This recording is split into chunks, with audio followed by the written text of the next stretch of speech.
Hi friends, welcome to Serbian தமிழர்.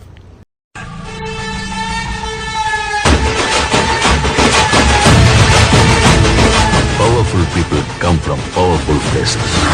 நான் உங்களை ஒரு முக்கியமான இடத்துக்கு கூட்டிகிட்டு போய்க்கிருக்கேன். வாங்க போய் பார்க்கலாம்.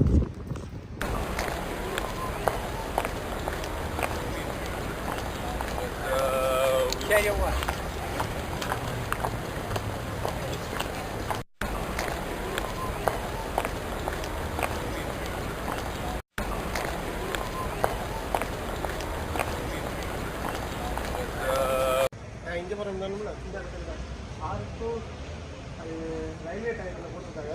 7 மணின்னு நினைக்கிறேன். அது வர ஓப்பனில் இருக்கும். உள்ளே போய் போவோம்.